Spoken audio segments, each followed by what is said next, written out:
રાજકોટની વાત કરવામાં આવે તો વિંછિયા તાલુકાના અમરાપુર ગામે આવેલ આદર્શ શૈક્ષણિક સંકુલ ખાતે ગુજરાત સ્થાપના દિન પૂર્વ સંધ્યાએ સાંસ્કૃતિક કાર્યક્રમ કેબિનેટ મંત્રી કુંવરજી બાવળીની અધ્યક્ષતામાં યોજાયો હતો, જેમાં લોક સાહિત્યકાર ધીરુભાઈ સરવૈયા તેમજ ભજની અલ્પાબેન પરમાર કાર્યક્રમની શોભા વધારી હતી। ગુજરાતના પ્રાચીન ભજનો તેમજ ધીરુભાઈ સરવૈયાએ તળપદી ભાષામાં ગુજરાતના ઇતિહાસની વાતો કરી હતી। સાથે જ તાજેતરમાં જ જિલ્લાની પંચાયતના નવનિયુક્ત ચૂંટાયેલ ભાજપના સભ્યોનો સન્માન સમારોહ યોજવામાં આવ્યો હતો। તો આ તકે ભાજપ સંગઠન અને મોટી સંખ્યામાં જસદણ અને વિંછિયા લોકો જોડાયા હતા।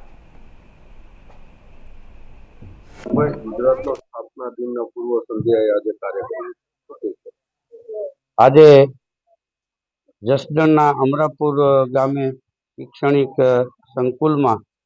ગુજરાતના સ્થાપના દિનની પૂર્વ સંધ્યાએ લોક સાંસ્કૃતિક કાર્યક્રમ હતો અને આજના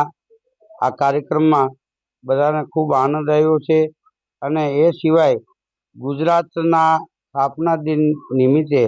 હું સૌને શુભકામના પાઠવું છું કે આપણી ગુજરાતનો ખૂબ વિકાસ થાય। સારા ભારત દેશમાં 15-17 પ્રાંત સર્વથી સરમોળ છે અમારી ગુણવંતી ગુજરાત। ગુજરાતના સ્થાપના દિન પૂર્વે રાજકોટ જિલ્લાના અમરાપુર શૈક્ષણિક સંકુલ ખાતે મારા વિધાનસભા મત વિસ્તારના નવા ચૂંટાયેલા તાજેતરમાં જેઓ તાલુકા જિલ્લા પંચાયતની ચૂંટણીમાં ખૂબ સારી બહુમતીથી વિજય થયેલા એવા તાલુકા જિલ્લા પંચાયતના સદસ્યનો અભિવાદનનો કાર્યક્રમ અને સાથે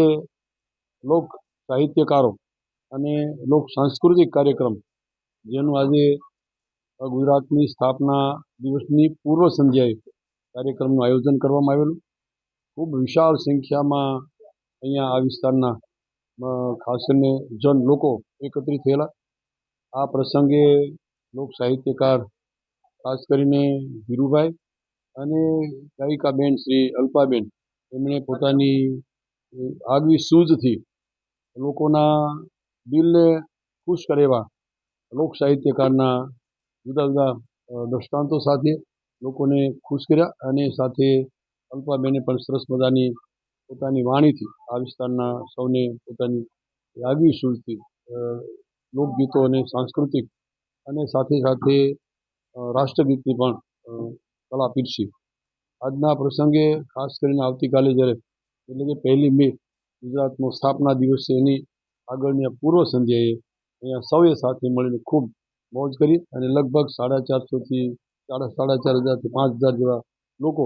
મુખ્ય કાર્યકરો આ વિસ્તારના ભેગા થયેલા અને એમણે સૌએ પણ અમે જે ચૂંટણીઓમાં ખાસ કરીને અમારા મતદારોના સૌ સમાજના લોકોએ અમારા બધા તાલુકા જિલ્લા પંચાયતના સદસ્યો ખૂબ સારી બહુમતીથી વિજય બનાવ્યો એનું અમે ઋણ સ્વીકાર પણ આજના દિવસે કર્યો અને સાથે સાથે અમે એમની શુભેચ્છા પણ વ્યક્ત કરી કે આ ઉનાળાના સખત તાપની અંદર પણ ખૂબ ભાવથી લાગણીથી અમારા બધા જ તાલુકા જિલ્લાના સદસ્યોને ખૂબ સારી બહુમતીથી વિજય બનાવ્યો એનો આભાર વ્યક્ત કર્યો।